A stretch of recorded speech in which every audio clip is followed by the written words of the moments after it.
کہ حضرت سیدنا ابو بکر صدیق حضور کے سارے صحابہ میں سب سے افضل تھے. ماشاءاللہ ڈھیلے نہیں بولو نا یار. حضور کے سارے صحابہ میں سب سے افضل صحابی. اور یہاں میں ایک اور مسئلہ آپ کے سامنے عرض کرتا ہوں. یہ اگر کہا جائے نا کہ ابو بکر صدیق سارے صحابہ سے افضل ہیں تو باقیوں کی توہین نہیں ہوتی. اچھا میں آپ سے ایک سوال پوچھتا ہوں, ولیوں میں سب سے افضل ولی کون ہے؟ کر رہا ہوں, بتاؤ جب ہم کہتے ہیں کہ سارے ولیوں کا بادشاہ کون ہے, جب ہم کہتے ہیں کہ پیران پیر کون ہے, بولو نا یار. عبد القادر جیلانی سب پیروں کا بادشاہ کون ہے؟ عبد القادر جیلانی. تو اب ہم جب جناب سیدی شیخ عبد القادر جیلانی کو سب سے افضل قرار دیتے ہیں تو کیا اس میں باقی ولیوں کی توہین آئے گی؟ نا نا نا نا, کبھی بھی نہیں. ہم کہتے ہیں کہ ہمارے آقا سب نبیوں میں سے افضل نبی ہے. نبیوں میں سے کوئی نبی میرے تمہارے نبی جیسا نہیں ہو سکتا. بلکہ میں ایک جملہ بولا کرتا ہوں کہ اگر ایک پلڑے پر 1.25 لاکھ نبی رکھ دیے جائیں, دوسرے پلڑے پر اکیلے زہرا کے بابا ہوں, تو پلڑا میرے تیرے نبی والا بھاری ہو جائے گا. میرے تیرے نبی جیسا نبیوں کی صفوں میں کوئی بھی نہیں ہے. ہمارے آقا سب سے افضل, اونچا, سب نبیوں میں سب سے افضل نبی ہیں. سب نبیوں میں سب سے افضل نبی ہمارے آقا ہیں. تو جب ہم اپنے نبی کو سب نبیوں سے افضل قرار دیتے ہیں تو اس میں دوسرے نبیوں کی توہین نہیں ہے. اسی طرح میرے اللہ کا قرآن سورۃ الحدید میں یہ اعلان فرماتا ہے کہ یہ جو نبی کے صحابہ ہیں یہ سارے برابر نہیں ہیں. یار اونچا, یار سبحان اللہ کی آواز آنی چاہیے. یہ جو میرے نبی کے صحابہ ہیں یہ سارے برابر نہیں ہیں. سورۃ الحدید آیت نمبر 10 میرے رب کا قرآن اعلان فرماتا ہے لا یستوی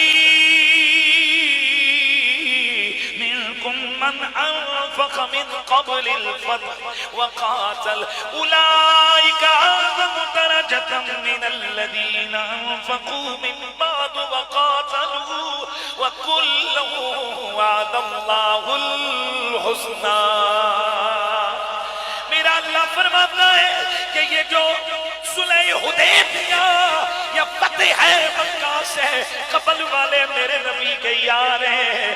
یہ جو نبی کے صحابی ہیں جو نبی کی خدمت کرتے رہے, جو نبی کی معیت میں جہاد کرتے رہے, جو اللہ کی راہ میں خرچہ کرتے رہے, اور وہ صحابہ جو بعد میں آئے فتح مکہ کے بعد مسلمان ہوئے یا صلح حدیبیہ کے بعد مسلمان ہوئے, وہ اور یہ ماں قبل والے آپس میں برابر نہیں ہیں. وہ ماں قبل والے وہ اعظم درجہ اعظم درجہ اعظم درجہ, ان کے درجے بڑے بلند ہیں.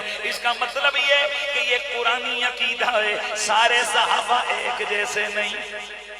بھائی اونچا بولیے. یہ قرآنی عقیدہ ہے کہ سارے صحابہ برابر نہیں.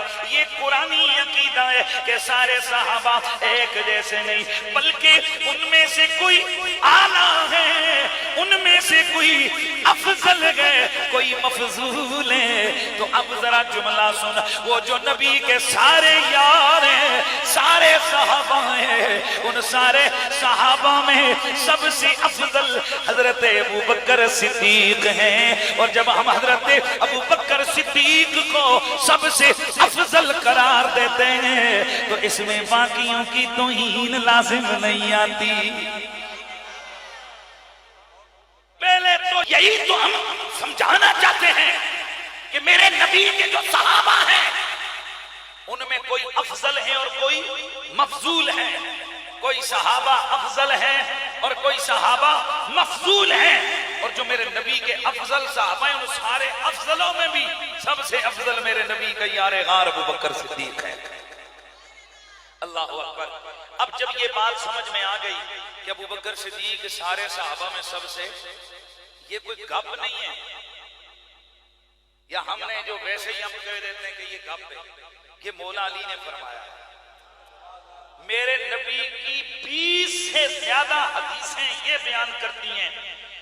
حضرت جابر رضی اللہ تعالیٰ عنہ سے مروی ہے ما طلعت الشمس علی احد منکم افضل من ابی بکر. میرے نبی نے فرمایا کہ سورج ابو بکر سے افضل ہے میرے یارو تم میں سے کسی پر طلوع ہی نہیں ہوا ہے. نہیں سمجھ نہیں آئی. یعنی جتنے لوگوں پر سورج طلوع ہوا سب پہ ہوا ہے نا, ان سب میرے یاروں میرے صحابیوں میں سب سے افضل کون ہے؟ ابو بکر صدیق. ابو دردہ رضی اللہ تعالیٰ عنہ سے بھی مروی ہے ما طلعت الشمس ولا غربت علی احد افضل من ابی بکر الا یقول نبی. سوائے نبیوں کے اس دھرتی پہ ایسا بندہ ہے ہی کوئی نہیں کہ جس پر سورج طلوع یا غروب ہوا ہو اور وہ ابو بکر صدیق سے افضل. اللہ اکبر. 20 سے زیادہ حدیثیں اس مفہوم کی موجود ہیں. گو کہ یہ میں بالکل اس بات کا ہم اعتراف کرتے ہیں کہ خود نبی علیہ السلام کے صحابہ میں ایک انہیں اس مسئلے میں اختلاف ضرور ہوا ہے. بعض صحابہ کہتے تھے کہ علی افضل ہیں, بعض صحابہ کہتے تھے کہ سیدہ خدیجہ الکبریٰ افضل ہے, بعض صحابہ کے نزدیک حضرت سیدنا عبداللہ بن مسعود افضل ہیں, بعض صحابہ نے 1 2 4 اور صحابہ کا نام لیا. لیکن جمہور صحابہ جن میں حضرت علی بھی موجود ہیں ان کا موقف یہ ہے کہ سب سے افضل صحابی حضرت ابو بکر صدیق ہیں. آپ میں سے وہ بندہ ہاتھ کھڑا کرے جو مولا علی کا نوکر ہے. ہاں بولو سارے ماشاءاللہ. جو مرضی دنیا کر لے, خدا کی قسم آج بھی سب سے زور کا نعرہ علی پاک کا ہی لگتا ہے, نعرہ حیدری. ہاں یہ بھی مولویوں کے پیٹ میں مروڑ اٹھتا ہے. وہ کہتے ہیں کہ یار یہ علی پاک کے نعرے پہ زور کیوں لگاتے ہیں؟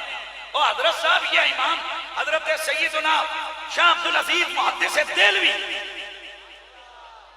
اور یہ وہ شاہ عبد العزیز محدث دہلوی اعلی حضرت فاضل بریلوی نے اپنی کتاب میں شاہ عبد العزیز محدث دہلوی کو رکن اسلام لکھا ہے. اسلام کے ستونوں میں سے ایک ستون لکھا ہے. وہ شاہ عبد العزیز محدث دہلوی وہ فرماتے ہیں کہ چونکہ سب سے زیادہ ممبروں پہ بیٹھ کے مخالفت علی کی ہوئی لہذا دنیا میں اللہ نے نعرے بھی علی کے لگوا دیے. اور مولا علی تو میں عرض کر رہا تھا کہ گو کہ کئی صحابہ کا موقف دوسرا بھی ہے, لیکن جمہور صحابہ کی رائے کیا ہے؟ افضل کون ہے؟ سیدنا ابو بکر صدیق ہیں. تو اسی لیے پھر ہمیں یہ صدا لگانی ہے کہ خلافت کے امامت کے امیر صدیق اکبر ہیں, محمد مصطفیٰ کے جانشین صدیق